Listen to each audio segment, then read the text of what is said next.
Hi, I'm Kathe Todd-Hooker. I am co-owner of Fine Fiber Press with Pat Spark. This is part two of, of several videos that will have to do with winding bobbins. We have an internet presence at www.finefiberpress.com. Our email address is finefiberpress@comcast.net. Please note that we are an international business, so if you are in Canada or England or New Zealand or Australia, please note that we are spelling fiber F-I-B-E-R, not F-I-B-R-E. Thank you. Okay. What we're going to do today is we're going to wind a bobbin. And in order to do that, we need some yarn. Okay, so what I have here is I have two cones. And these are the elf yarns that Fine Fiber imports from Norway. So what I'm going to do is I'm going to weave what I would call a melange. And those are colors that are similar. So I can just pick up two threads, like two of each, and go like this. And one of the things I like to do is I like to come back like this. I don't know the reason for it, but I've found, and all of my instructors in the past have found, that for some reason when you go back and forth like this, that the yarns stick together better. And then I do not, when I break the yarns, I always make sure that I wrap them around my fingers like this, or cut the yarns, because I don't want the yarns to stretch up here, because what will happen is eventually they'll stretch back or shrink back, and then you've got a problem because it gathers up the yarns. So I'm going to be using this, what I call a standard Swedish bobbin. If it is the same process for doing all bobbins. To fill a bobbin, I have 6 threads right here. And the advantage of this is I can do multiple color changes by just changing the amount of a given color in the weft bundle. I take, to begin my bobbin, I take and I lay it out like this, so it's parallel to the spindle. I begin to wrap like this, and I wrap very quickly the whole length. So it's like that. It's not very even, but what it does is it holds that yarn in place there so it stays put and doesn't unwind on you. Then notice how I'm using my fingers.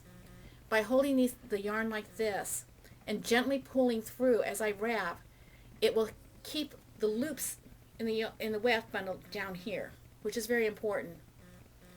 So I go to an end, and then I just very neatly just keep wrapping like this. And I want it to be very, very even.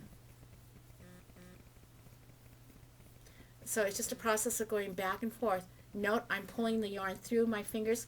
Notice the loops that are starting to occur down here.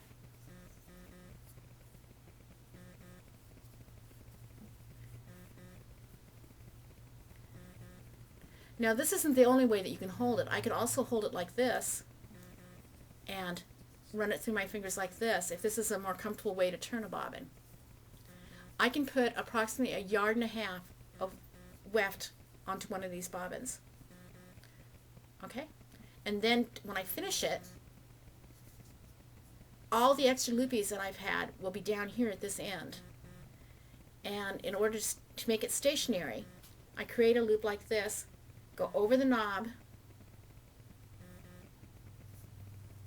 like this, and pull tight. That allows the bobbin to hang like this, and see, I can just pull it out like that. Now the one thing you want to be careful of is that when you do this and you start to weave, is that you don't have this hanging below the edge of a table, because this part right here can actually get quite long. And that's basically all there is to wrapping a bobbin.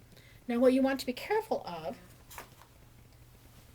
is that there are some things you never want to see happen. Okay, notice how this bobbin right here is higher than the knob and higher than this part this part of the barrel. What will happen with a bobbin is if you start trying to pull this through a warp or a weft, it will start, every time you go against it, it will pull it like this. so that you end up with a messy bobbin and knots. So the best way to do a bobbin is always to make sure that it's lower than these two edges.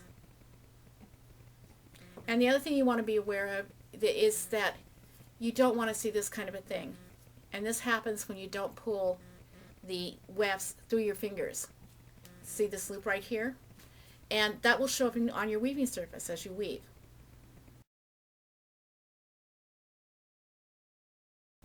In the book 101 and in my Lines and Tapestry book, there are descriptions like this on how to fill a bobbin. This happens to be on page 30, and it's very easy to find in the Tapestry 101. There is also a section in the book on lines that has how to fill a bobbin. So there's also a description of how to fill a bobbin in the Lines and Tapestry. Oh, one of the other things that when you're purchasing bobbins, this is one of my things, is that you want to buy woods that aren't endangered. There are a lot of beautiful people making very beautiful bobbins of very endangered, from wood that is endangered species.